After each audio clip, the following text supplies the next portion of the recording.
आणि त्यानंतर अन्न ब्रह्म, जसं अन्नदान करतात दाते, अन्नदाते, प्रसाद म्हणून सर्वाच्या, त्यानं शरीराचं पोषण होतं सर्वाच्या, ते अन्न ब्रह्म. आणि तसंच उघड ब्रह्म संत जसे सखाराम महाराज, ज्ञानोबाराय, नाथराय, तुकोबाराय, शंकराचार्य, हे उघड परब्रह्म उघडीच असतात. ती चोखून उघडी. उघडे शब्दाचा अर्थ निरुपाधिक, उपाधी नसलेली. आपल्याला उघड म्हणले की कपडे नसलेले ध्यानात तिथे ते बी घ्या. म्हणून ज्ञानोबारायाच्या अंगावर पहा तुम्ही कपडे दिसत नाही. नाथरायाच्या अंगावर, शंकराचार्याच्या अंगावर पहा तुम्ही, जे पहिले ऋषी मुनी होती, आणि ते पंचा किंवा पितांबर किंवा लंगोटी किंवा वलकल नेसलेली असायची. पहा समजा देव बी उघडाचे. पहा कृष्णाचा फोटो, पहा विठ्ठल उघडा, पहा रामाचा फोटो उघडे. संत आणि देव उघडे. उघडे शब्दाचा अर्थ उपाधीचं पांघरून जास्त नाही त्याच्या अंगावर. उघडे म्हणजे त्याची मोठाली बंगली नाहीत, घर नाहीत मोठाली, त्याला लय दुकानं नाहीत मोठाली, त्याचे लय शेत्या नाहीत, लय नोकऱ्या नाहीत, लय श्रीमंती नाही. उघडे शब्दाचा अर्थ लय सोने नाही त्याच्याकडे. ज्याच्याकडे उपाध्या जास्त, ते उपद्व्यापात जास्त असतात, टेन्शन मध्ये जास्त असतात, ते संसारात जास्त घुसलेली, त्यानं उकळात मुंडक घातलेली. आणि ज्याचं उकळात मुंडक आहे त्याला कुशाचा मार असतो. जसा ऐरावतीला अंकुशाचा मार आणि उकळात मुंडक घातल्याला कुशाचा मार. कशाचा? त्याला लोखंडाचा कुसा असतो, असा फूट 1.5 फुटाचा. तर मार असतो त्याला. नाही घ्या उपाधीवाल्याला दया अंगी मोठी पण दया यातना कठीण. म्हणून उपाधी असली की उपाधी जास्त तर माया जास्त, आणि माया जास्त तर देवाची अस्पष्टता जास्त. माया कमी तर देवाची स्पष्टता जास्त, देवत्व दैवत्व जास्त, आनंद जास्त, सचित आनंद जास्त तिथं. मग जिथं जिथं उपाधी जास्त असल, तुम्ही दुर्योधनाकडे उपाधी जास्त होती तर देव नव्हता, यादव होते देव नव्हता, आणि उपाधी नव्हती पांडवाकड तर देव होता. आणि देव होता म्हणून विजय होता, आनंद होता, सत्य होत. देव होता म्हणून ती भक्त होती. आणि इकडे यादव होती, देवाच्या वेगळे ते यादव, या देवन देव. यादव कोणाकडून होते? दुर्योधनाकडून. आणि देव कोणाकडून होता? पांडवाकडून. मग यादव लय मोठी होते का देव लय मोठा होता? यादव लय मोठी होती. कितीतरी सैन्य होतं, घोडे, हत्ती, रथ, पायदळ, ढाली, तलवारीवाली, अनेक युद्धात निपुण असणारी, असे सर्व जे काही यादव होते किती कोण, ते सर्व यादव संख्या कोणाकडे गेली? दुर्योधनाकडे. मग जास्त उपाधी कोणाकडे होती, मोठेपणा कोणाकडे होता, लवाजमा कोणाकडे होता? दुर्योधनाकडे. आणि पांडवाकडे काय नाही, एकटाच देव. बरं त्यानं ढालन तलवार सगळं नेलती का?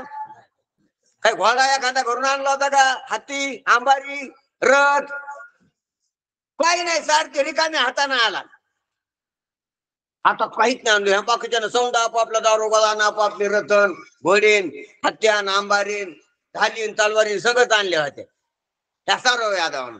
आणि देव हाता हारी चालता कसा आलता? याच्याकडे रिकामे हातानं. याच्यात रथावर बसला, याचेच घोडे तुपले, यायचाच लगाम, यायचाच घोबीर, आणि काहीच नाही आणलं. मग देव उघडा देव उघड्या पांडवाकडे आला. कोण? पण तरी विजय त्याचाच झाला, हे कौतुक होईल. काय उपाधी नव्हती, नसू द्या उपाधी, पण उपाधी नव्हता देवा. उपाधी वेगळे, तुम्ही निर्विकार, हे देवाचं स्वरूप आहे. आणि संतांचा उपाधीच्या नावे घेतला असेल थोडा. संत बी उपाधीत राहत नाही, उपाध्या आणि उपाधीत नसल्यामुळेच आनंद असतो. जितकी जितकी उपाधी वाढल तितकं तितकं दुःख वाढत आहे. पण आपली उलटी बुद्धी झालेली, आपल्याला वाटतंय उपाध्या वाढल्या की सुख होईन असं वाटतंय. उपाध्या टाकल्यानं निराश झाल्यानं सुख दुःख जात असते, सुख होत असते. म्हणून संत कसे असतात, उघडे असतात, निरुपाधिक असतात. जसे सखाराम महाराज उघडे स्पष्ट, उघडे परब्रह्म. म्हणून सद्गुरूला उघड परब्रह्म म्हणते. कोणतं? ते उघड परब्रह्म आहे. आणि दुसऱ्याला बी उघड करते. प्रगट हे बोले प्रगट करते. प्रगट म्हणजेच उघड, ओपन. अनावरण, आवरण होत नाही. अनावरण करणं म्हणजे त्याच्यावरला कपडा काढणं. जसं एखाद्या साहेबाच्या, एखाद्या मोठ्या अधिकाऱ्याच्या हातानं कशाचं अनावरण केलं जाते. एखाद्या मूर्तीचं, एखाद्या कशा तरी वास्तूचं, एखाद्या पाठीचं उद्घाटन करायचं असलं, उद्घाटन करणं म्हणजे उघड करणं. त्याला उद्घाटन शब्दाचा अर्थ उघडच आहे, अनावरण शब्दाचा अर्थ उघडच आहे, उघड करणं. मग तशी उघडी करणारे संत आहेत. जे उघडा आणि उघड्या देवाला उघडा दाखविणारी, देवाला जर काही पांघरून घेतलं तर त्याला काढणारी. जसं नामदेवरायानं देवाचा पितांबर असं कीर्तन केलं की देवाचा पितांबर घालून गेला, उघड केलं त्याला. कोणाला आता देव दिवसाचा पितांबरच दिसला. पितांबर माया आहे, पितांबर देव नाही. पितांबर काय? आणि पितांबरच उभवतो. पितांबराकडे लोक पाहतात. कसे पितांबर, कसल्याला पितांबर? चांगला पिवळा, चांगला दिसणारा देखणा असा काय पितांबर. पण पितांबर माया आहे, मुकुट माया आहे, वैजंती माय बी माया आहे. बर का? काय काय माया आहे ध्यानात घ्या. आहे कुंडल बी माया आहे, देव नाही. आणि मायेच वर्ण नाही. मकर कुंडले तलपती श्रवणी कंठी कस्तूर म्हणे, ही माया त्याच्या जवळ आहे. तो मायावाला, याच्यावाला हे नाही. राधे तुला पुसतो घोंगडीवाला, घोंगडी नाही पुसत, घोंगडीवाला. काय घोंगडी काय करायची आम्हाला? घोंगडी तिथं कुठे भेटती, कुठे बाजारात? घोंगडीवाला ज्याच्या खांद्यावर घोंगडी असती, ज्याच्या हातात काठी असती, ज्याच्या बगलीमध्ये पवाय. पवा नाही पाहिजे आम्हाला, पव्यावाला पाहिजे, बासरीवाला पाहिजे. घोंगडी नाही पाहिजे आम्हाला, घोंगडीवाला पाहिजे. काठी काय करायची आम्हाला? काठीवाला पाहिजे. गुराखी पाहिजे, गाय चारणारा, गायचं रक्षण करणारा पाहिजे. गाय तर आहे तर. मग ही माया आहे, मायावाला पाहिजे, मायावाला. ज्या मायाचा नियंता, माया ज्याच्या हातात आहे, मायेचं सूत्र जो चलितोय तो पाहिजे. तो उघडा आहे. माये वाचू नाही. तो माया आहे त्याच्यापाशी, पण मायेला बाजूला केल्यावर त्याची ओळख होती. आणि मायेला बाजूला आपल्या बळानं आपल्याला करता येत नाही. मायेला बाजूला करणारे संत असतील. ज्ञानदेव म्हणता माया गेली समूळ गेला. या संतांच्या संगतीत माया राहत नाही. काय राहत नाही? माया राहत नाही. आणि माया गेली, माया मोह निरसाला शुद्ध झाले कलेवर. पाकाकड्याच्या अभंगात किती छान वर्णन आहे. इकडे तिकडे पाहू नका, मनात काही दुसरं आणू नका, गोंधळून जाऊ नका.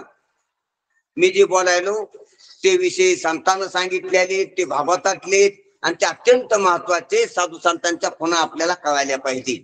म्हणून इथं राहून इथंच राहा. आपण घरी असून इथे येत नाही, घरी असताना इथे येत नाहीत, पण इथं असताना इकडे तिकडे फिरवतो मनानं. तर ती आपली अनाधिकारता ठरते. आपण जिथं येत ना तिथंच राहा. मंदिरात येत आपण तर तनानं, मनानं, बुद्धीनं हजर राहा. इथं हजर राहिलं तरच तिथला लाभ होईल. लाभ इथं होत असतो. ऐसा लाभ बांधा गाठी विठ्ठल पायी पडे मिठी. लाभाचं ठिकाण नाही. लाभाचा हा काळ घे विचारा तुकाराम महाराज म्हणतात. लाभ होतो इथं. संत दर्शनी हा लाभ. पण लाभ कोणाला होतो? जे इथं राहील त्याला. इथं राह म्हणजे आम्ही इथं राहता, पण कशाने राहता? सर्वांगानं राहिलं पाहिजे. नुसतं शरीर इथं मांडून गेलं. काय केलं? जागा धरली. जशी आपण एसटी जागा धरतो तसती काही टोपी टाकून दिली तिथं. कुठं? दुसऱ्याला कोणाला बसता येणार आणि तो बी नाही तिथं. तशीच दस्ती गेली ती बस स्टँडला. तिकडे लगे डेपो मध्ये. तशी निश्चित दस्तीच नाही गेली पाहिजे आपली. दस्तीचं तिकीट नाही काहीच नाही, दुसऱ्याला बसता येणार दस्ती टाकल्यामुळं. तशी आपण निश्चित जागा धरून बसायची नाही, हजर राहतं तिथं. जागा धरणं ये घरी, आपण जागा धरलं किती बाय कितीतरी इथं. आणि जर आपण ऐकत नसतो तर काय कामी जागा खाली केली म्हणजे दुसरं तरी कोणी ऐकत नाही, दुसऱ्याला हवा तरी लागेल. मग विनाकारण कशाला गर्दी करायची. दम कोणती दुसऱ्याची बी आपली बी. म्हणून आपण इथं काय राहिलं पाहिजे, हजर राहिलं पाहिजे. हजर राहण्याला महाराज म्हणतात जवळी नाही चित्त काय मांडीले प्रेत. मड कशाला ठेवलं आमच्या पुढे तुकाराम महाराज, मड दिलं मांडून आमच्या पुढे आणि लागले गावात झेड्याला इकडे तिकडे तुम्ही मनानं. आपल्याला मन पाहिजे, शरीर नाही पाहिजे. अरे शरीर तिकडं असलं तर जमतं, मन इथं पाहिजे. काय त्या एका गौलनीचं, त्या ऋषी पत्नीचं, त्या ऋषीनं ब्राह्मणानं शरीर घरी टाकून ठेवलं, कृष्णाकडे येऊ दिलं नाही. पण ती मनानं तिथे गेली. आपली कथा माहित असेल तुम्हाला. रोज कृष्णाला त्या भोजन घेऊन जात होत्या. भोजन जात ठरलं होतं. समजा चाललेले आहेत ऋषी पत्न्या, आणि त्या एका ब्राह्मणानं जाऊ दिली नाही की नाही त्या कृष्णाकडे, कृष्णा चोर रे जा रे वाईट सांगत येत नाही, जाऊ द्याचं मला. आणि ती तिथं तळमळकी समजा चालल्यात, आमचं ठरलेलं कृष्णाला भोजन घालायचा. नवरा जाऊ द्यायना. खरंच नवऱ्याच चलते बी, नवऱ्याची सेवा बी करा. पितृवचन सेवा पती. आणि तिच्या त्याच्या हातात शरीर द्यालेले बापानं आपलं. लग्न पाणी ग्रहण करून आदमी ब्राह्मण आणि सर्व पाहुणे मंडळीच्या उपस्थितीमध्ये मंत्र भाषामध्ये आपलं लग्न त्याच संग लावलेले, म्हणजे आपलं शरीर समर्पित केलेले आपण केला असं पत्नीनं समजा. म्हणून ते खरं बी होतं, न्याय होता धर्मशास्त्राप्रमाणे. म्हणून तिला त्याचं वचन वाढता आलं नाही. कोणाचं? नवऱ्याचं. मग नवऱ्याचं शरीर नाव आहे, शरीर द्यायले नवऱ्याला का जीव द्यायलेला आहे नवऱ्याला? जीवाचं लग्न लागलेलं आहे नवऱ्या सगळं का शरीराचं? शरीराचं. जीवाचं लग्न लागतच नसते. शरीरा पाशिंग कशाला बांधलं, हळद कशाला लावली, मंडोळ्या कशाला बांधल्या? म्हणजे शरीरात लग्न लागले. जीव तर दिसलाच नाही कोणाला. जीवाला हळद लावता येत नाही, कुठे लावता येत नाही कोणाला? जीवाला. त्याला कपाळ नाही जीवाला तर कुठं लावता? म्हणून कपाळ शरीराला. म्हणून शरीराचे लग्न लावलेले इथं. म्हणून शरीराचं लग्न लावलेलं, शरीराचं तू पती तर शरीर तुला समर्पित. आणि शरीर त्यानं बांधून टाकलं त्या गौलनीतील, तर शरीराला गौलनीचे द्या. पण ती मनानं असं सांगते हरिजीमध्ये किंवा महाभारतामध्ये किंवा भागवतामध्ये कथा येते त्या, ती गौलन ती ब्राह्मण पत्नी मनानं तिथे गेलेली, त्याच्यात जेवण द्यालेले, त्या संग खेळलेली गायलेली. आणि इकडं असाच देही पाहिजे प्रेतवत. आणि ती जाताना तो बाहेर गेला, तो ब्राह्मण तिला बांधून, आणि तिकून येताना त्या पत्न्या आल्यात समत्या, ऋषी पत्न्या, त्या ब्राह्मण पत्न्या. आणि त्याला म्हणल्या की तुम्ही चालले तुमच्या घरचे तिकडेच आहे. ती म्हणे नाही, मी बांधून टाकली. नाही होती म्हणल्या तिथं, आमच्या समध्यामध्ये होती ती. आम्ही बोललो तिला, भेटलो. ती म्हणजे सुटून गेली काय म्हणून घरी पाहत होतं, घरी तसंच प्रेत पाहिल्यानं. आणि ती मनानं तिथे गेली. आपलं सांगायचं तात्पर्य काय की शरीरानं राहा संसारात, पण मनानं कुठं राहा? परमार्थात. म्हणून ज्ञानोबा शरीर नाहीत मागत, तरी अवधान ऐकले न दिजे, मग सर्व सुखाशी पात्र होई दे. हे प्रतिज्ञोत्तर माझे उघड ऐका. तुम्ही कुठं असा मनानं संताकडे चाला, मनानं. म्हणून मन महत्वाचं आहे. म्हणून मन लावून चिंतन ऐकावं हा आपला विषय. म्हणून मन लावून काय ऐकावं तर उपाधी संतांना नसती. संत उघडे असतात आणि आपल्याला बी उघड करतात. आपली बी उपाधी त्याच्या संगतीत वारल्या जाती. अशा प्रकारचे संत आहेत. म्हणून अशा उघड्या संतांना उघडे परब्रह्म असलेले संत आहेत. उघड परब्रह्म, साक्षात परब्रह्म, गुरु साक्षात परब्रह्म. उघडण साक्षात परब्रह्म गुरु. साक्षात म्हणजे अनुभवाला आणून देणार. ब्रह्म तर सर्वच आहे. अरे अन्न बी ब्रह्म आहे, पण अन्न ब्रह्माचा साक्षात करून देत नाही. ध्यानात घ्या. शास्त्र बी ब्रह्म आहे, नाथ ब्रह्म, किंवा त्याला आपण म्हणू शब्द ब्रह्म. पण त्या शब्द ब्रह्मानं आपल्याला परोक्ष ज्ञान होईल, पण अपरोक्ष ज्ञान होत नाही. फक्त गुरुकडूनच अपरोक्ष ज्ञान होते. म्हणून गुरु साक्षात ब्रह्म आहे गुरु. त्याच्या साक्षात्कारच होतो सेवा करणाऱ्याला. म्हणून गुरु साक्षात परब्रह्म उग्र परब्रह्म आहे. आणि अशा परब्रह्माची जर आपण सेवा केली तर निश्चितच आपल्याला लाभ होईल. म्हणून आपण संतांच्या संगतीत लाभ करून घ्यावा. त्या संतांची भूमिका कशी असती हे नाथ बाबा आपल्याला कालपासून सांगायले तेव्हा आपण पाहू. स्वप्न जागृती जागता गेली, सुसुप्ती साक्षी त्वेशी बुडाली, उन्मनी ही वेडावली तुर्या ठेली तटस्थ.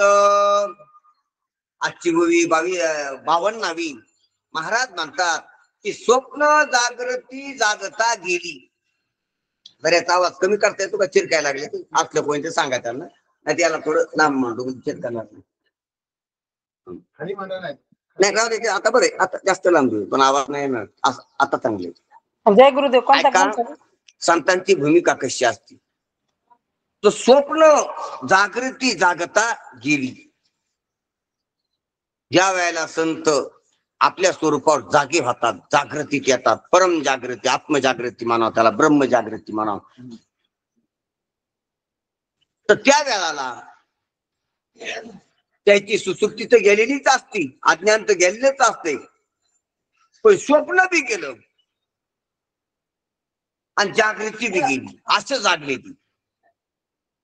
म्हणजे ध्यानात घ्या जरा, 4 अवस्था आहेत आपल्याला कळायला पाहिजे. आपण जे व्यवहार करतो कर्म इंद्रिय घेऊन, आता जे उठतो तो साडा समाधान करतो, कोणी दुकान उघडतो, कोणी शेतात काम करतो, हा शरीर घेऊन जे सर्व व्यवहार होतोय व्यवहारातला याला जागृती अवस्था म्हणते. जाग झालेलं आपण जाग आली म्हणतो. तर जाग आल्यापासून जो पुढचा व्यवहार आहे त्या समध्या झोप लागेपर्यंत त्या व्यवहाराला काय म्हणावं? जागृती. ही अवस्था समध्याला माहिती. अंथरूण टाकल्यावर डोळा लागतो आणि डोळा लागल्यावर मनानच आपल्याला काही रस्ते, घर, गाव, हाती, घोडे, बाजार, काय शेत दिसतेत आणि तिथं सुख दुःख होते. ती जी अवस्था आहे त्याला काय म्हणावं? स्वप्न. त्या 2 अवस्थाच आपल्याला ज्ञान आहे. जागृती, अंथरुणाच्या बाहेर आली की जागृती, आणि अंथरुणात जे जे दिसतंय डोळा लागल्यावर डोळा लागत खेव दिसे ती स्वप्न. असं स्वप्नाची व्याख्या केलेली. म्हणून डोळा लागल्यावर जे दिसतंय त्याला स्वप्न म्हणावं. ती बी अवस्था आपल्याला माहिती. डोळा उघडून अंतर सोडून बाहेर आल्यावर जे दिसतंय झोप लागेपर्यंत त्याला काय म्हणावं? जागृती. त्या 2 अवस्था माहिती आहेत आपल्याला. आणि तिसरी एक अवस्था आहे की त्या अवस्थेत हे जागेपणचा व्यवहार दिसत नाही, स्वप्नातलं बी जग दिसत नाही, काहीच दिसत नाही, नुसते गाढ सुंदर अंधकार, नुसतं अज्ञान असते, घन अज्ञान, गाढ झोप म्हणावं त्याला आपण. त्याला म्हणते सुसुप्ती. सुसुप्ती शब्दाचा अर्थ जिथं जागेपणातलं जग दिसत नाही आणि स्वप्नातलं बी जग दिसत नाही, ते दोन्ही बी जग बंद होते दिसणं अनुभव, आणि नुसतं गाढ अंधार असतो, सुख असते, कशाचाच अनुभव नसतो दुसऱ्याचा. त्याला म्हणावं सुसुप्ती. तिसरी अवस्था आहे. ऐकायली का सर्व? जागृती, स्वप्न आणि सुसुप्ती 3. आता ह्या संतांच्या संगतीत जर आपल्याला आपल्या आत्मस्वरूपाचं ज्ञान झालं की हा खरा मासाचा देह, स्थूल देह आहे जागृती अवस्थेतला, 5 ज्ञानेंद्रिय, कर्म इंद्रिय, प्राण आणि मन बुद्धी हा सूक्ष्म देह आहे 17 तत्वाचा, याची स्वप्न अवस्था आहे. आणि याच्या पलीकड जे न कळत नाही, काहीच कळत नाही, जागृती कळत नाही, स्वप्न कळत नाही, आणि मी बी कळत नाही आपल्याला विशेष रूपाने आत्मा कोण आहे, देव कोण आहे हे कळत नाही, आणि जग कळत नाही जागृती स्वप्नीतलं, असं इकडं न कळणं इकडं न कळणं. जागृतीतलं जग बी दिसाना, स्वप्नातलं जग बी दिसाना, आणि ज्याला दिसाना तो बी दिसाना. म्हणजे तो तिन्ही बी कळाना, आत्मा कळाना, जागृतीतलं जग कळाना, स्वप्नातलं जग कळाना, असं तिन्हीकडून अज्ञान. त्याला म्हणावा गाढ सुसुप्ती झोप, सुसुप्ती. पण ही सुसुप्ती अज्ञानामुळे आहे, न कळणं आहे.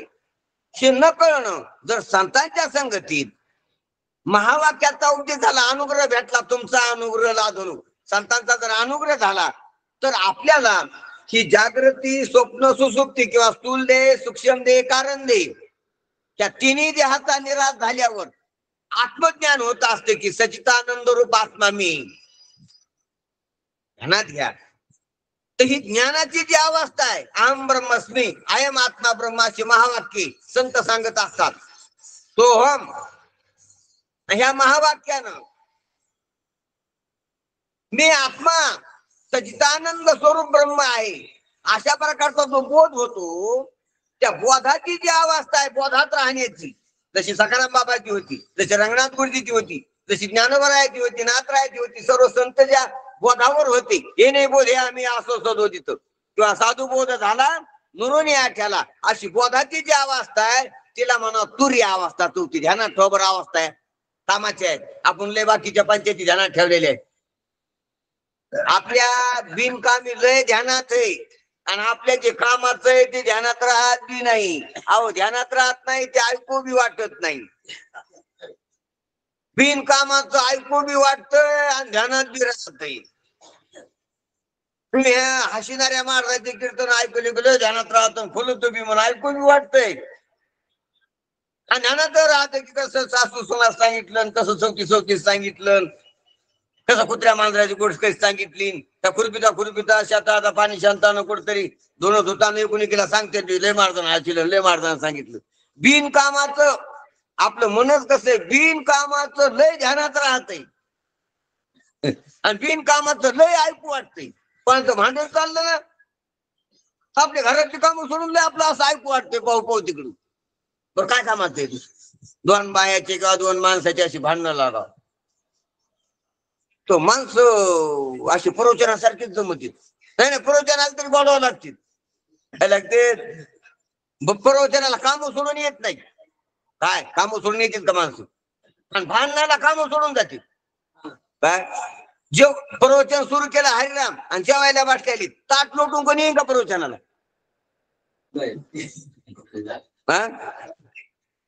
बरं खऱ्यानं सांगा, ताट लोटून भांडणाला घेते नव्हत्या खबर प्रत्येकाने साठ ठेवा बरं. काय जेवता जेवता हाताचाच खरकाटून वरंडी बसून किंवा दोरच्या बसून काय चाललंय असं पाहिलं का नाही? बरं कोण कोण नाही पाहिजे, जे नाही पाहिजे ते हात वर करा.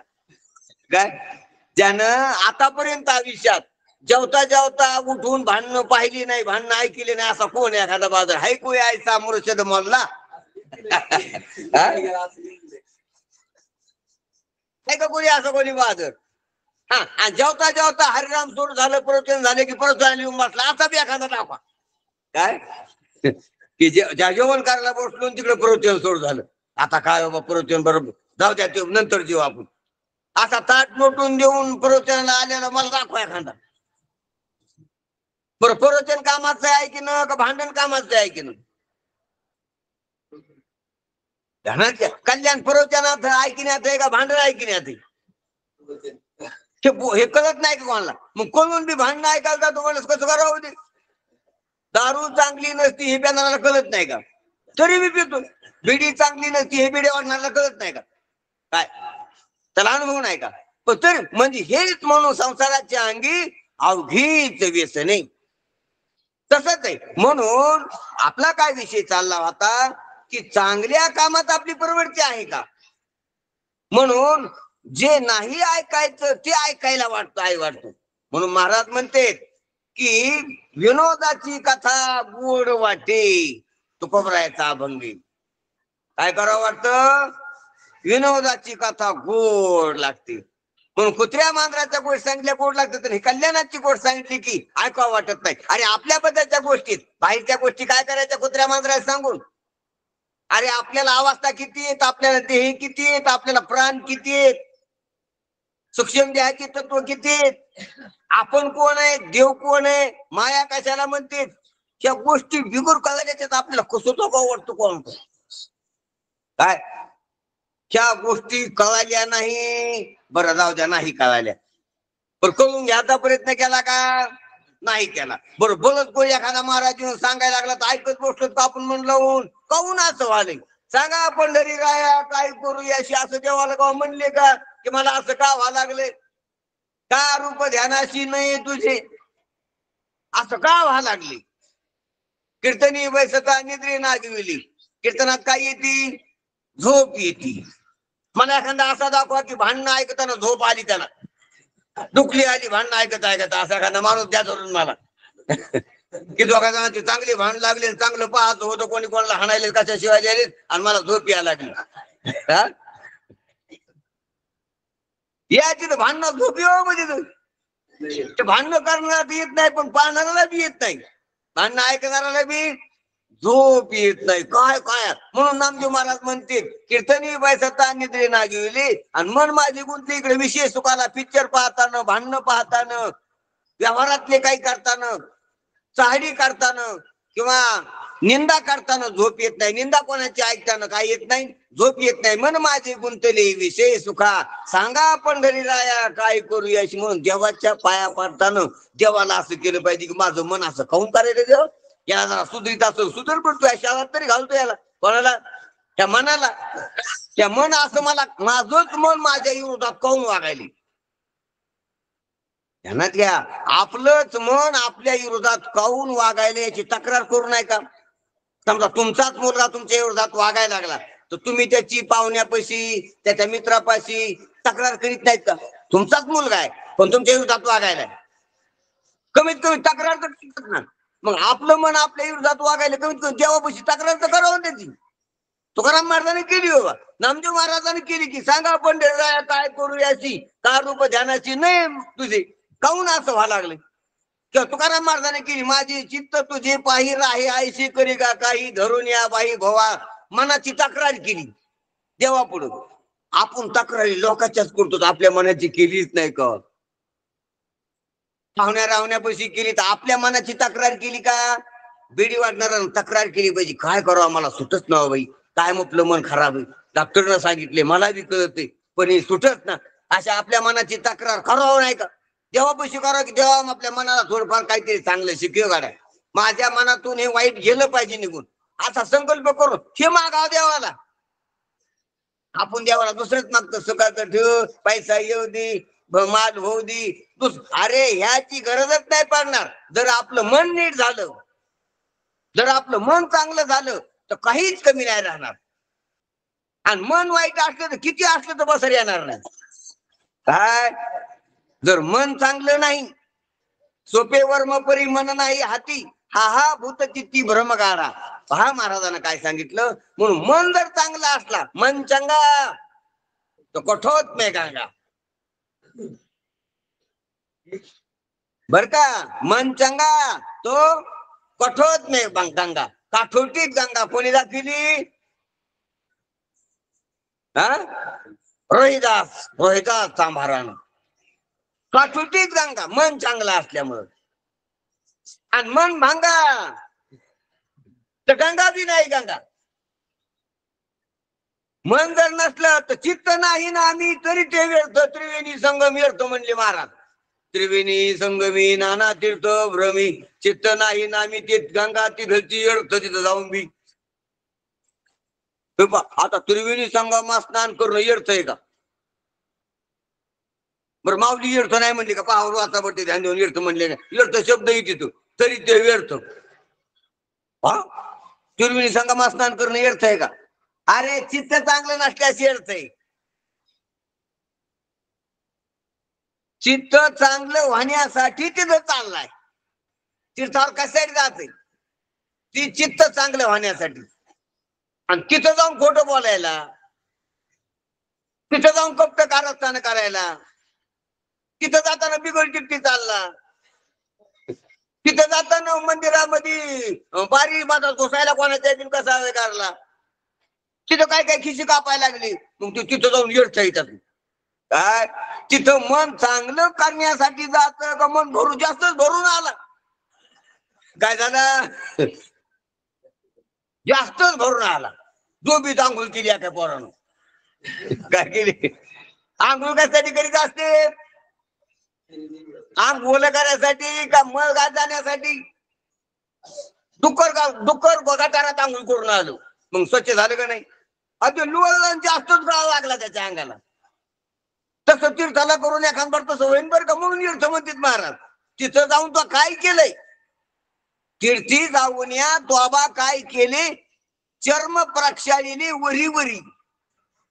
महाराजाचा अभंग आहे. तीर्थाला जाऊन काय केलं तो, कातड धुटलं वरत वरत, मन तर लय भरून आला तिथून. ध्यानात घ्या, तीर्थाला जाणारे तीर्थाला जर गेलो तर मन स्वच्छ करून आलो पाहिजे. मनातला मळ तीर्थाला गेला पाहिजे. महामळे मन होते जे गाजले शुद्ध खालेली झाली पाहिजे. ती काही काही माणसं पंढरपूरला जाते आणि तिथं गर्दी पाहून कपडे चोरून आणते दुकानदाराचे. के स्वेटर स्वेटर घातलं, स्वेटर थैलीत पिशवीत आणलं मस्त आपलं फुकट. मग तीर्थाला करून काय केलं? इथंच बरा होता तू वावरात पाल्या खांदायला काट्या तोडायला. इथं तरी पाप नसतं झालं, तिथं काय झालं? पाप झाले. मग तीर्थाला पुण्यासाठी जात असतं का पाप करायसाठी? पुण्य करिता होय पाप, दूध पोसोनी पापाजोनी पोशिला साप, करून या घोर तप दुःख इकत घेतले. म्हणून तुकाराम महाराजांचे अभंग आहेत. म्हणून तीर्थाला जात असतो तो स्वच्छ व्हासाठी, शुद्ध व्हासाठी. आणि चुकून जर अशुद्धी आली तर काय कामाचं आलं? म्हणून सांगायचं तात्पर्य आपला चालला होता विषय की आपल्याला हे खरं ऐकायचं आलं पाहिजे. खरं जे आहे त्याच्याकडे आपलं मन लागलं पाहिजे आणि स्वच्छ झालं पाहिजे. आपलं मन इथं लागलं पाहिजे. इथं जर मन लागत असलं तरच आपण साधक आहेत, नाही तर बाधक आहेत आपण आपल्याला. मग आपला विषय काय चालला की आपल्याला ह्या गोष्टी ऐकावं वाटल्या पाहिजे. कोणत्या गोष्टी? जागृती अवस्था, स्वप्न अवस्था, सुसुप्ती अवस्था. या 3 अवस्थाचा तुम्हाला आम्हाला अनुभव आहे. आणि 4थ्या अवस्थाचा अनुभव नाही आपल्याला तुर्याचा. आणि तो अनुभव आपल्या संत देतात, सद्गुरू काय देतात? तरुण तर तुर्या लालन लीला, तुर्या अवस्थेचा अनुभव देतात. तुर्या अवस्थेचा, तुर्या अवस्था म्हणजे आपल्या आत जीव ब्रह्मात्म्याचा बोध. देह, मन आणि अज्ञान ही 3. आणि तिन्हीच्या पलीकडं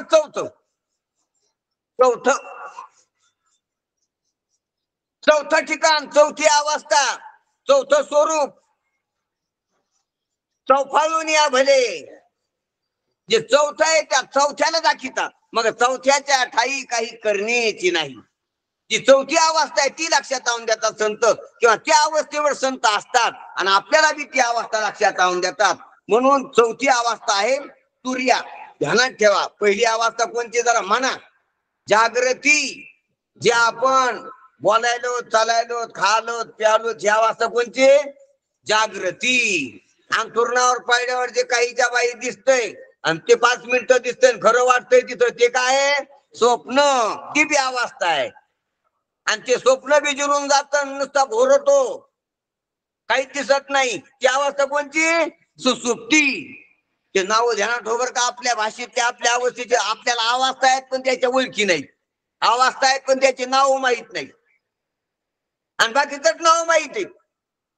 पण गावाचे नाव माहित आहेत, त्या आमच्या मावशीच्या पुतणीच्या पोराच्या नाताचे नाव माहित आहेत, कुंकडी बी माहिती आहे काही, पण ही काय नाही माहित आपल्याला. म्हणून आपल्या अवस्थाचे नाव आपल्याला माहित पाहिजे की कोणत्या अवस्था आहेत त्या कोण्या देहाची अवस्था आहे. जागृती अवस्था कोण्या देहाची? ऐकलेला असं नाही तर कोणी थोडंफार की जागृती अवस्था कोण्या देहाची? त्या वारल्या स्थूल देहाची, 3.5 हाताच्या. स्वप्न अवस्था कोण्या देहाची? सूक्ष्म देहाची, मनोरूप देहाची. सुसुप्ती अवस्था कोण्या देहाची? कारण देहाची, अज्ञान रूप. हे कवा कळा आपल्याला कळाल्या पाहिजे गोष्टी. कोणची अवस्था कोण्या देहाची? आपल्याला देह किती माहितच नाही. कोण पाहा लागले पंचायती करायचं काय? आपल्याला असं वाटतंय एवढ्या पंचायती करून करायचं करायचं का? पंचायती मग महाराजाकडे यायचं कशाला? देह भेटला कशाला? अरे आपल्याला आपली शुद्धी दे, आपल्याला आपलं ज्ञान नाही. आपल्याजवळ काय काय पसार आहे. एवढा खटाटोप कशासाठी देहाला आलो तर कशासाठी भागवत ऐकायला लागलो? हे पा, आपल्याला बाकीच माहित आहे. तुम्हाला किती एकर रान आहे माहित आहे, किती पोर आहेत माहित आहे, तुम्हाला किती कपडे आहेत, किती शर्ट आहेत माहित आहे. ध्यानात घ्या. इकडं माहिती आपल्याला बाहेर, पण तुम्हाला किती देह, शर्ट कशावर घालायचा देह, असे देह किती माहित नाही. एकच हे वाटतो, अरे एक देह कसा चलन? देहात देह जसे देवळी तसे देहात देह, त्या स्थूल देह त्याच्यात सूक्ष्म दे, त्याच्यात कारण दे, आणि त्याच्यात तुर्या त्या महाकारण दे आत्मा आहे त्याला. आणि ह्या आपल्याला गोष्टी माहीत होत गुह्यतम गुह्यतर त्या माहीत झाल्या पाहिजे. आणि ह्या माहीत होण्यासाठीच आपल्याला संतांची संगत करायची. म्हणून स्थूल देह जागृती अवस्था, सूक्ष्म देह स्वप्न अवस्था, कारण देह सुसुप्ती अवस्था, आणि महाकारण देह तुर्य अवस्था. त्या 4 अवस्था 4 देहाच्या आहेत. मग आपण त्याच्यात नेमके कोण आहेत? हा स्थूल देह, बाहेरची बॉडी, अन्नमय कोश, हा हरामासाचा आई वडिलापासून मिळालेला. सूक्ष्म देह त्याच्या आत मनोमय प्राण, इंद्रिय आणि मन बुद्धी मिळून सूक्ष्म देह झाला. हा ईश्वरा कोण भेटलेला आहे, जेने हा जीव दिला दान, किंवा जे दिले इंद्रिय हातपाय कान, ईश्वरा कोण भेटलेला, माय बाबा कोण भेटलेला वरचा देह. ईश्वरा कोण भेटलेला आतला सूक्ष्म देह. आणि अनादी काळाचा आपण ज्याच्यात गुटलो तो कारण देह अज्ञान. आणि सद्गुरु कोण जो आपल्याला बोधानं महावाक्यानं आपल्याला लक्षात येतो, तर तो महाकारण देह ज्ञान. हे पहा, हाडा मासाचा स्थूल देह, वासनेचा सूक्ष्म देह, अज्ञानाचा कारण देह, आणि सद्गुरूकडून बोध झाल्यावर ज्ञानमय ज्ञानाचा महाकारण देह. 4 देह आहेत.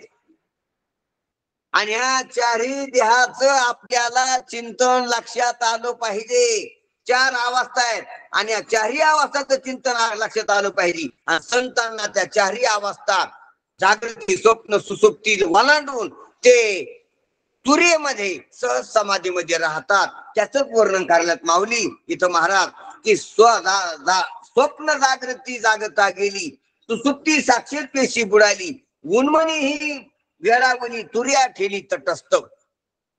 इथे तर 5 अवस्था दाखविल्यात. जागृती, स्वप्न, सुसुप्ती, तुर्या ह्या 4 पाहिल्या. आणि ह्याच्या पलीकडे उन्मनी.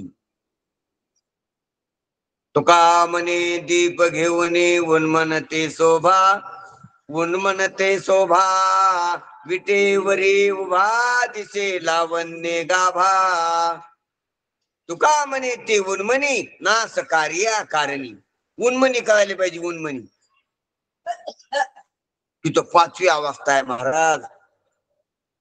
जीवन मुक्त पुरुष त्यावेळेला विधेय मुक्ती जातो, त्यावेळेला उन्मन मनच नाही राहत. शेवटची अवस्था असो. म्हणून त्याच्या ह्या 4थ्या अवस्थेत ती सुद्धा वेळावली तुर्या ठेली तटस्थ. असं संतांचं लक्षण आहे, असं संतांचं स्वरूप आहे, असं संतांचं महिमान आहे. अवस्थेचा खेळ त्याच्या ठिकाणी ते पाहता साक्षीत्वानं. दृश्य द्रष्टे नशी गेले, दर्शन एकपणे निमाले, ते निमने पण ही विराले, विरविते गेले विरविनेची. संतांची लय तुझी कुठीची अवस्था आहे. संतांच्या ठिकाणी हे दिसणार दृश्य, द्रष्टत्व, दर्शन हे सर्वच निमालेलं असतं. एकपणात झालेलं असते. दृश्य वेगळं नाही, द्रष्टा वेगळा नाही, दर्शन वेगळं नाही. सर्व एकहम, एकच परमात्मा. सर्वम खलविंदम ब्रह्म. अशा प्रकारचं सर्व ब्रह्ममय पाहतात ते. आणि ते निम्नेपणे विराले, विरविते गेले विरलेशी. अशा प्रकारची ज्ञानाचीच अवस्था असते. ज्ञान अज्ञानात ते घेऊन गेले, तो ज्ञातेपणही बुडाले, विज्ञानांगी घडले परी नवे जोडले हे न म्हणी. म्हणून अशा प्रकारचं संतांचं महिमान सांगतात की ज्ञान अज्ञान हे दोन्ही गेलं. म्हणून संतांच्या ठिकाणी अज्ञान तर नसते, पण ज्ञानाचा बी मोठेपणा चलू देत नाही. की ज्ञान गेलो निघावा म्हणून ज्ञान सुद्धा नाही. महाराज आपल्याला इथं सांगतात ना की ज्ञानाचा निजबोधू विज्ञान रूप सकळ. ते ज्ञानाचं सुद्धा लोक वरी करू देत नाहीत. अज्ञान तर गेलं पण ज्ञान ते घेऊन गेलं. अशा प्रकारच्या सहस्थितीमध्ये ते राहतात. विज्ञानांगी घडले परी नवे नाही जोडली. म्हणून हे पहा, अज्ञान तर गेलं, ज्ञानाचा महिमान नाही तुला ज्ञान होऊन ज्ञान बी हरपलं. आणि त्याच्या पुढे सांगायचं त्याला की सर्व झालं, शांत झाले, सहज अवस्थेत झाली आणि मला काही नवीन मिळाले, नवीन कळाले, मिले मोठा आहे असा बी अभिमान येत नाही संतांना. संत लयच मोरलेले असतील, संत लयच पुढे गेलेले असतील. त्याला अज्ञान तर नसते पण ज्ञानाचा अभिमान नसतोय. आणि मी ज्ञानाचा अभिमान सोडलाय अशी बी जाणीव नसती. काय 3री पदावर गेले, 3री याला काय अज्ञान तर नाही तुम्ही, आम्ही तर अज्ञानी. मग संत ज्ञानी आहेत का? नाही, ज्ञान बी टाकून द्यायला त्याने. मग मी ज्ञान टाकून द्यायला असं वाटतं का त्याला? तसं बी वाटत नाही द्यायला. की ज्ञान टाकणार मी, ज्ञान पण झोकून द्यायला. अरे नाही, हे पा तसं वाटलं तरी बी ते येते. एखाद्या माणसानं 10 लाख रुपये कमिले तर त्याला अभिमान असतो. 10 लाख कमिले, 10 कोटी कमिले. आणि एखाद्या माणसानं 10 कोटी रुपये एखाद्या धर्म कार्याला कशाला तरी दान केली, फेकून दिली, नको म्हणला मला, समर्पित केली, सोडून दिली. एकाला कमिल्याचा अभिमान आहे आणि एकाला मी दिल्याचा अभिमान आहे की मी 10 लाख दिले. हो, 10 लाखावर लात मारली. 10 लाखाला मी काय केलं? दान केलं 10 लाखाचं. दोन्ही बी लाखातच गुटली बर का. त्याच्यात गुटले एक कमिले कमिले म्हणून गुटला आणि एक दिले दिले म्हणून गुटला. दोन्हीचे तोंड पैशाकडेच आहेत, पण ते दोन्हीच्या ध्यानात पैसेच आहेत. एकाच्या कमिल्याचे आणि एका दिल्याचे ध्यानात घ्या. देवाकडे कोणाचं लक्ष नाही. दोन्हीचे तोंड पैशाकडे. एकाला भोगानं पैशात अडकाला आणि एक त्यागानं पैशात अडकाला. आणि एक जण म्हणू लागला की मी त्या पैशाकडे लक्षच देत नाही, दिले हे ध्यानात बी आणत नाही. ध्यानात घ्या. मला वाटतंय रामकृष्ण परमहंसाच्या ठिकाणी एक दृष्टांत हो स्वामी विवेकानंदांनी दिलेला की रामकृष्ण परमहंसाकड एक माणूस त्यानं जीवनात कमिल्यानं जे धन होतं कितीतरी कोटी करोड रुपये होते. रुपये नव्हते, सोन्याच्या मावरा होत्या. काय होत्या? सोन्याच्या मावराचं गाठोडं घेऊन आला तो. 1000 सोन्याच्या मावरा होत्या, मोठ्याल्या गोटीवाणी, आपल्या काचाच्या गोटीवाणी सोन्याच्या मावरा. 1000 मावराची पिशवी. त्यानं त्याची कमाई केलेली, पण त्याला वैराग्य झालं की नको या धनात मानात हे समज द्यायचं. एखाद्या ऋषी म्हणले, एखाद्या मठाला, एखाद्या आश्रमाला द्यायचं, अशी त्याची बुद्धी झाली. आणि तो सर्व कमाई ती मावऱ्याच्या रूपात आणली आणि तो कलकत्त्याला रामकृष्ण परमहंसाकडे आला. रामकृष्ण परमहंस उच्च कोटीचे संत महात्मे, विभूती विधेय महात्मा. त्या विधेय महात्म्याकडे रामकृष्ण परमहंस कोण? स्वामी विवेकानंदाचे गुरु. त्याच्याकडे गेला तो आणि ते जाऊन महाराजात दर्शन घेतलं. महाराजाकडे दर्शनाला निमित्त लोक येत होते, पण हा दिवस माझा आला लांबून आल्यामुळं आणि महाराजात दर्शन घेतलं. महाराज म्हणले बसा, जेवा, थांबा. तो म्हणला थांबवतो, पण मी एक कामासाठी आलो. म्हणले काय काम आहे सांगा. म्हणले मी आतापर्यंत जीवनामध्ये 1000 माहुरात काय केल्यात? कमी मपली, आणि ह्या मला तुम्हाला दान द्यायच्यात. ते म्हणले मग दान द्यायचे तर काय? मग ते देऊन टाका ना थोडे. ते नाही म्हणे मला तुम्हाला मोजायच्यात ना. म्हणजे तुम्हाला दान द्यायचं म्हणजे मोजाय काय? ते थोडे द्या. ते म्हणली कोणी नाही म्हणजे कसं तुम्हाला मोजल्या नाही काय नाही, आपल्या मोजून द्यावा म्हणलं. ते म्हणले मी पाहाच्या नाही मोजायच्या नाही, तुला मला द्यायचं का? इकडे थोडे घे आणि इकडे पलीकडे समुद्र आहे, समुद्रात फेकून दे पलीकडे. ते म्हणजे मला बी काय करायचं, पण तुला शोधण्यापासून तुला नको, तुला त्याग करायचा त्याचा. हे झालं माझ्या आता इकडे थोडं आता, आणि इकडे थोडं काय कर, बंगालचा सागर आहे पण त्याचा टाकून दे समुद्रात. तू पिढा गेली ना, तुला टाकायच्या म्हणलं, तुला ताप येण्याच्या बसून जी तापाची गोष्ट आहे ती टाकू. आता समुद्र शिकायचा असलं कोणाला द्यायचा काय? टाकून दे कसा. जर तुला ते टाकून द्यायचं तर कोण्या भिताला टाकायचं, कशाला पोट पोसायचं, कशाला तो पोसायचं विचारायचं आम्हाला. ते कोणी विचारतं का? तर तुला जर ह्या मावरात टाकून द्यायच्यात. आता बसतो कमील्या, तुला कमीण्यात आयुष्य घातलं आणि आता या मोजण्यात आयुष्य घालू नको देण्यात. आता फटकं मोकळा वेळ येते बसून हे गाठोडं फेकून दे ना. मी म्हणतो ना, घेतलं मी, हा माझ झालं. गेलं तो मला द्यासाठी आणलं तो. ते पा द्यासाठी आणलं तर मोजून द्यासाठी आणली, तसं नाही आणलं म्हणजे त्याचा अहंकार आहे. त्याच्या किती मावरा दान केले ते सांगावं लागेल ना. पेपरला आलं पाहिजे ना उद्या. आणि फोटो काढा पुन्हा असं आमचा इकडे जाऊन करून, त्या मावरा माझा इतक्या दिल्या म्हणून उघड्या करून. ते का वागीश नाही काय फोटो काढायला? नवडला काय काय दिले आलं पाहिजे समजत. हा, म्हणून हे आपण संसारातलेच नियम परमार्थात करतो.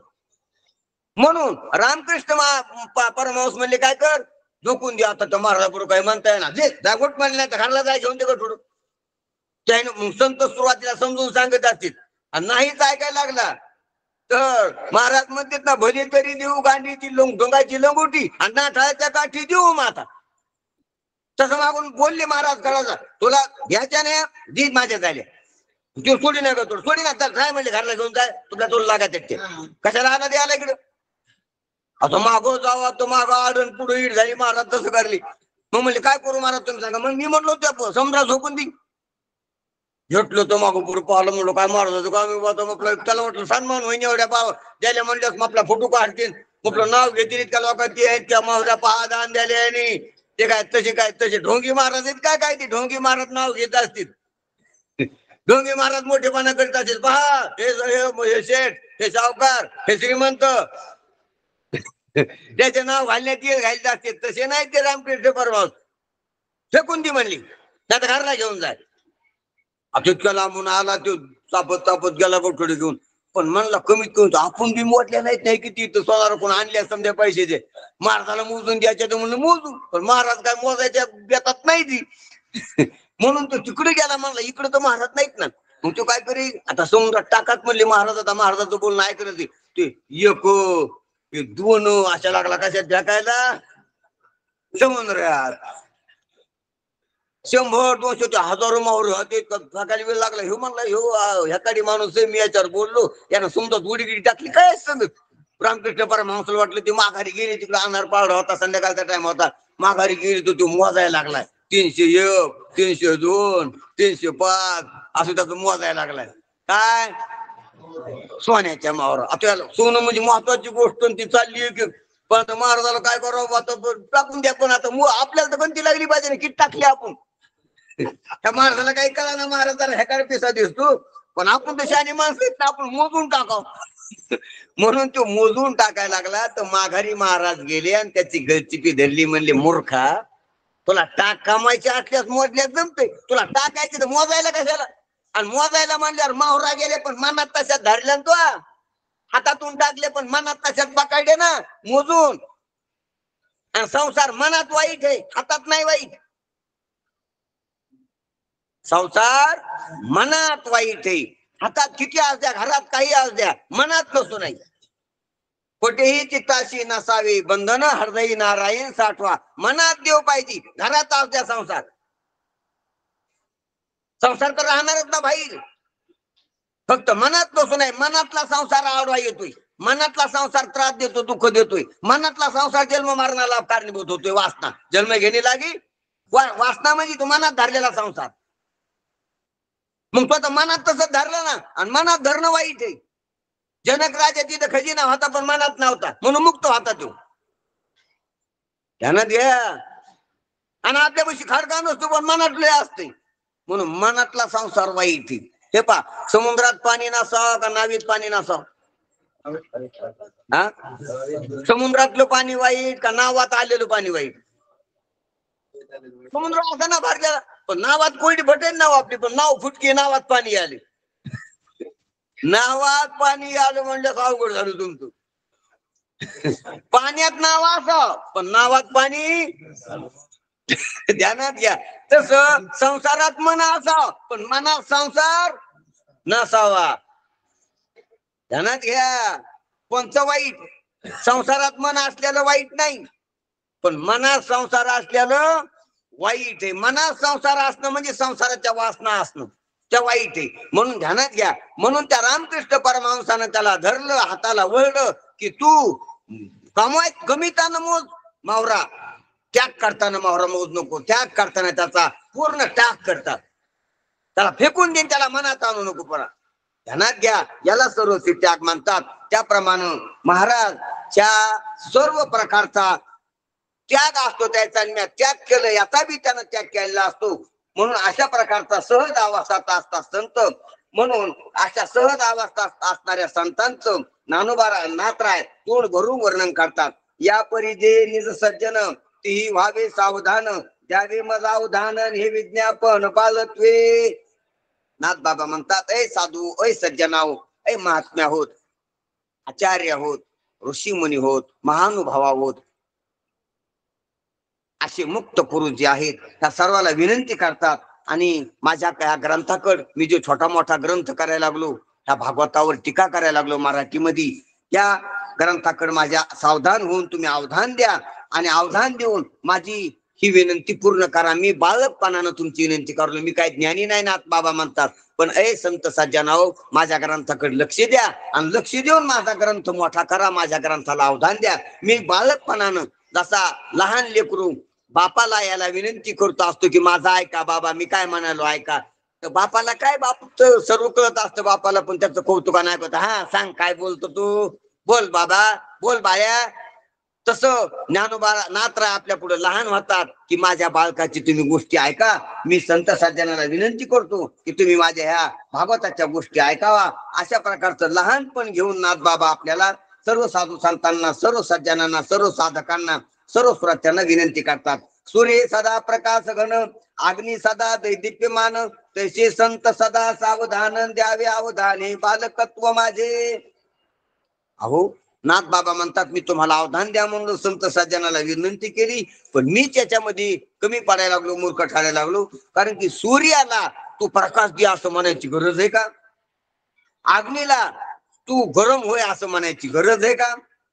तसं संतांना, सज्जनांना, साधकांना, श्रोत्यांना अवधान द्या म्हणायची गरज असतं का? ते अवधान देऊनच बसलेले असतील. मी ज्या देवाने काही म्हणलो, सूर्याला ताप म्हणलो, अग्नीला गरम होय म्हणलो, ते म्हणणं का माझं स्वाभाविक का? चंदनाला म्हणलो की तू सुगंध सोड जरा, त्यानं का रोखलाय का? त्यानं तर स्वायलेलाच आहे. तसं सज्जनाचं अवधानच असतंय. पण मी बालकपणामुळं तसं म्हणलो तुम्हाला, हुडपणामुळं महाराज तुम्ही अवधान देणारे ते सर्व. अशा प्रकारची सलगीची नम्रपणाची भाषा आहे नाथ बाबाची.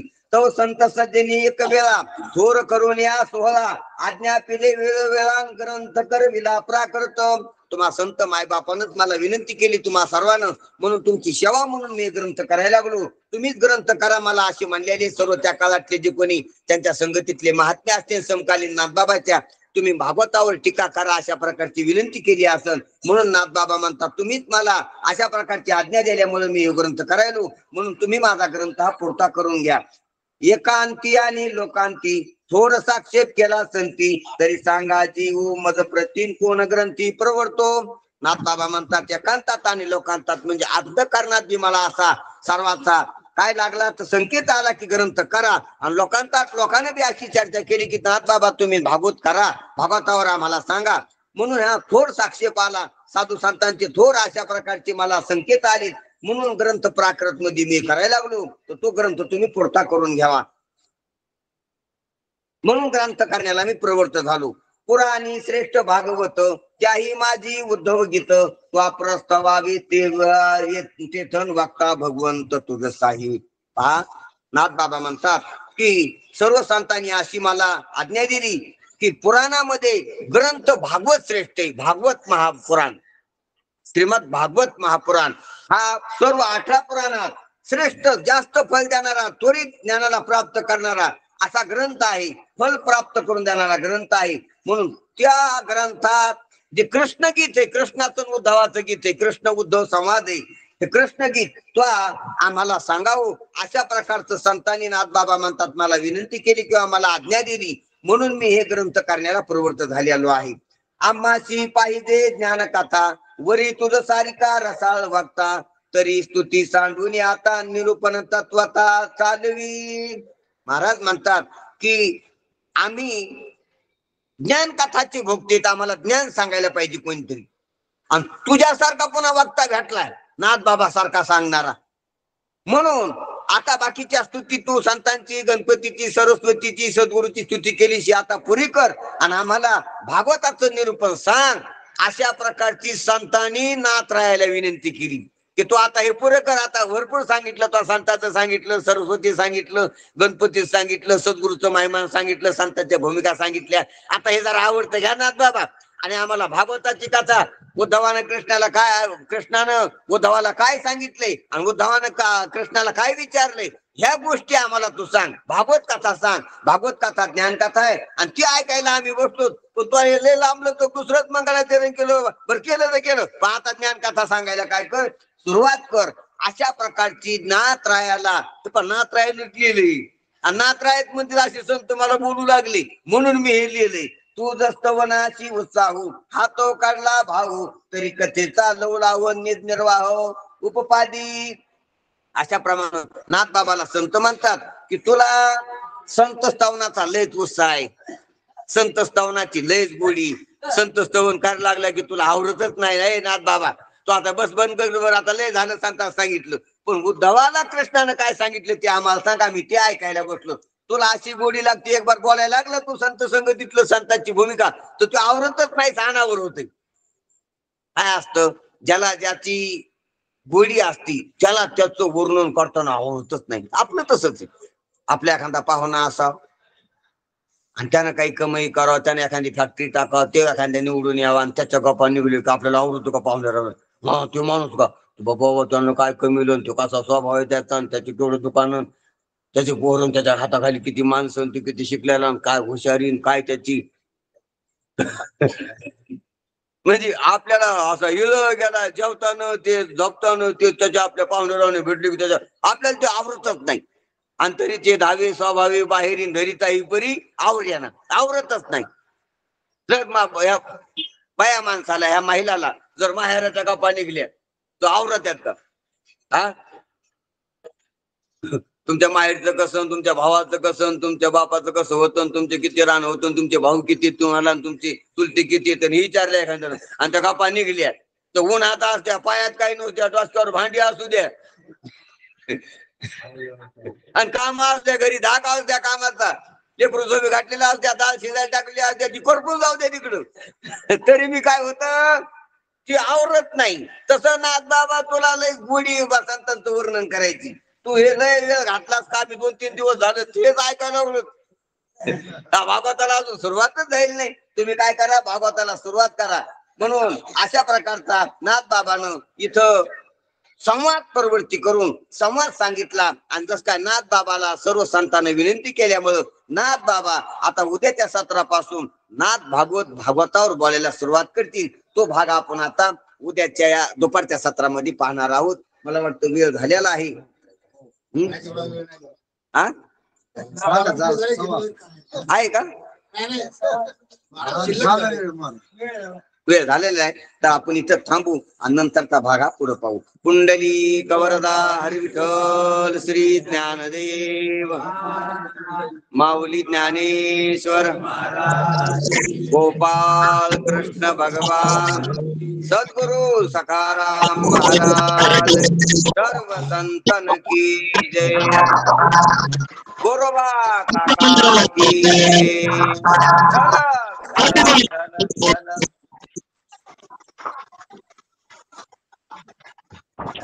रामकृष्ण हरी महाराज. गोरोबा काकाची पुण्यतिथी झालेली त्यामुळे त्याचं गोरोबा काकाचं नाव निघाले. कालच त्यांची पुण्यतिथी झालेली, पुण्यतिथी आणि त्या निमित्तानं आपल्या सप्ताहामध्ये हा चांगला योग आला गोरोबा काकाच्या पुण्यतिथीचा. त्या निमित्तानं आपण काल कीर्तन झाल्यानंतर आपण पंगत जेवायला त्या गोरोबा काकाचा प्रसाद घ्यायला आपण संतांचं महात्म्याचा उत्सव असावा, त्याचं स्मरण असावं म्हणून त्यांचा आपण गजरामध्ये गुढी आता विश्वात्मके देवे येणे तो सोनी मज द्यावी पसाय दानही जे कळांची व्यंकटी सांडो तया सत्कर्मी रती वाढू भूता